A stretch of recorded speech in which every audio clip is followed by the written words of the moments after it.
বিনিময়ে আমরা তোমাদের শ্রমিকের দায়িত্ব পালন করব, আমরা ঝোট তোমার কেটে দেব। কিতাবে রেওয়ায়াতের মধ্যে পাওয়া যায় একটা যুবক ছেলে তাদের মধ্যে থেকে ভিতর থেকে বেরিয়ে এসে বলে, আমি 3 দিনার নেব, আমি তোমার 1 দিনের কর্ম করে দেব, কিন্তু শর্ত তোমাকে দুটো দিচ্ছি, আমি এই শর্তটা যদি মান্যতা দাও আমি তাহলে তোমার 3 দিনারের বিনিময়ে কর্মগুলো করে দেব। যুবক ছেলে বলতে থাকে, প্রথম শর্ত হচ্ছে মুয়াজ্জিন যখন আযানটা দিবে আমি কাতারে কাতারে মসজিদে যাব, জামাতের সাথে নামাজ আদায় করব। দ্বিতীয় শর্ত হচ্ছে কোন প্রশ্নের আমি উত্তর দেব না, যেটুকু কাজ দিবে সেই কর্মটা করব, কোন প্রশ্নের উত্তর আমি দেব না, কোন প্রশ্নের উত্তর আমি দিতে পারবো না। এই দুটো শর্ত যদি আপনি মেনে নেন আমি তাহলে আপনার শ্রমিক হিসাবে কাজ করতে পারবো, শ্রম আপনাকে দিতে পারি, দিন মজুরের কাজ করতে পারি, আমি ঝোট কাটার কাজ করতে পারি। আল্লাহ পাকের ওই বান্দা বাগদাদের অর্থশালী মানুষটা এই দুটো শর্তের বিনিময়ে যুবক ছেলেটাকে বাড়ির দিকে রওনা নিয়ে যায়, বাড়ির দিকে নিয়ে যায়, কর্মগুলোকে বুঝিয়ে দেয়, কাজগুলোকে বুঝিয়ে দেয়। কিতাবে রিওয়ায়াতের মধ্যে পাওয়া যায় সারাদিন ধরে যে কর্মটা অন্যান্য জনেরা নিত, অন্যান্য শ্রমিকরা নিত, এই ব্যক্তিটা 1.5 থেকে 2 ঘন্টার মধ্যে সমস্ত কাজকে করে দিয়েছে। বলবেন না, সমস্ত কর্মকে করে দিয়েছে। রাসূলুল্লাহ সাল্লাল্লাহু আলাইহি ওয়াসাল্লাম বলেছেন, হাদিস বলেছি আপনাদের খিদমতে, কতটা মনে আছে আমি বলতে পারছি না, কিন্তু মনে রাখতে হবে আলোচনা। রাসূলুল্লাহ বলেছেন ওই ব্যক্তি শ্রমিক আল্লাহর কাছে প্রিয় হয়ে যাবে যে শ্রমিকটা দক্ষ, অর্থাৎ শক্তিশালী এবং আমানতদার। এই আমানতদার এবং ক্ষমতাবান শ্রমিক আল্লাহর কাছে প্রিয় হয়ে যাবে।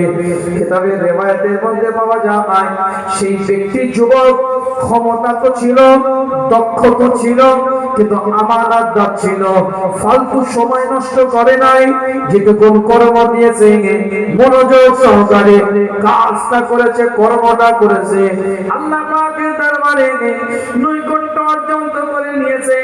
কিতাবের রিওয়ায়াতের মধ্যে পাওয়া যায় বাগদাদের অর্থশালী মানুষটা আরো কর্ম দিতে থাকে, আরো কাজ দিতে থাকে, সমস্ত কর্মগুলো করে, এক একটা কাজ করতে থাকে। মুয়াজ্জিন আযান দিয়েছে, টুকটুক করে মসজিদের দিকে যায়, মুয়াজ্জিন আযান দিয়েছে, টুকটুক করে মসজিদের দিকে আগাতে থাকে। কিতাবে রিওয়ায়াতের মধ্যে পাওয়া যায় বাগদাদের অর্থশালী মানুষটা সন্তান আওয়াজ দিয়ে বলতে থাকে, চিৎকার দিয়ে বলতে থাকে, কোথায় যাচ্ছ তুমি? বলে কোন প্রশ্নের উত্তর দেব না, তোমার পিতার সাথে কথা হয়ে গিয়েছে, তোমার পিতার সাথে কথা তুমি বলে নিতে পারো। ওই ব্যক্তি যুবক ছেলে নামাজ আদায় করে, সালাতটা আদায় করে, মসজিদ থেকে বেরিয়ে গিয়ে আমার কর্মের সাথে লিপ্ত হয়ে যায়। বাড়ির মেয়েদের খুব পছন্দ হয়েছে, পরিবারের মেয়েদের খুব পছন্দ হয়েছে। সঙ্গে সঙ্গে ওই বাগদাদের অর্থশালী ব্যক্তির পরিবারের পক্ষ থেকে কিছু খাবার তার জন্য দেওয়া হয়। খাবারটা শর্তের মধ্যে ছিল না যে তাদেরকে খাবার দিতে হবে, খাবারটা সঙ্গে দেওয়া হয়েছে, যাও গিয়ে একটু খাবার দিয়ে এসো। বেচারা অনেক কষ্ট করে, অনেক মন দিয়ে কাজটা করছে, একটু খাদ্যটা তার কাছে পৌঁছে দেওয়া হয়। বাগদাদের অর্থশালী মানুষটার পরিবারের পক্ষ থেকে খাবারটা যখন তার সামনে দেওয়া হয়, যুবক ছেলে দিন মজুর খাটে, দিন আনা দিন খাওয়া, কষ্ট করে, মেহনত করে, শ্রমিক আওয়াজ দিয়ে চিৎকার দিয়ে বলতে থাকে, এ খাদ্য মুয়াজ্জিন যতক্ষণ মাগরিবের আযান না দেয় আমি গালের মধ্যে দিতে পারবো না, কেন আমি নফল রোজার হালাতে কর্মের সাথে লিপ্ত আছি।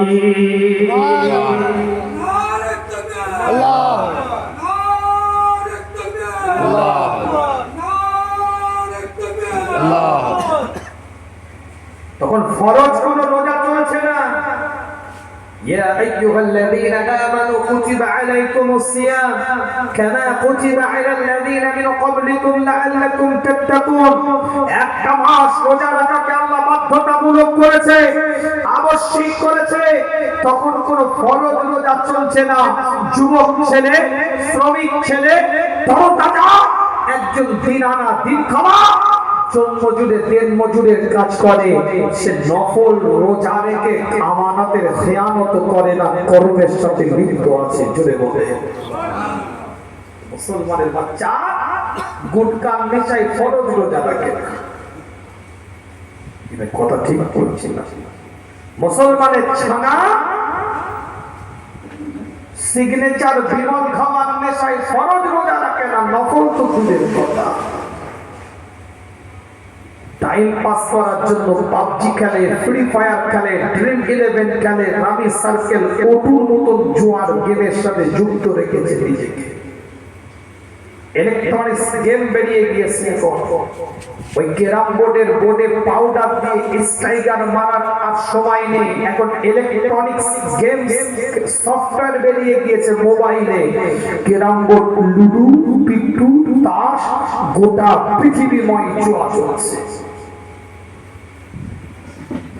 ভালো ভালো কর্মঠে ছেলে, কর্মশীল ছেলে, শক্তি সবল আছে, কাজ করা মানসিকতার সন্তানেরা ইলেকট্রনিক্স গেমের নেশায় কর্ম ছেড়ে দিয়েছে।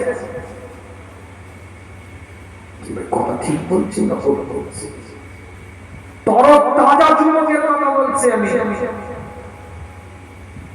কাজ করতো, ভালো মানসিকতা, ভালো ব্যবসা বাণিজ্য করতো, গায়ে বদলে খাটার প্রবণতা আছে, মানসিকতা আছে, কিন্তু মোবাইলের আসক্ত নেশা তাকে ওই জায়গায় পৌঁছাতে দিচ্ছে না, কাজের সাথে যুক্ত হতে দিচ্ছে না, কর্মের সাথে মুখটাকে মিলাতে দিচ্ছে না।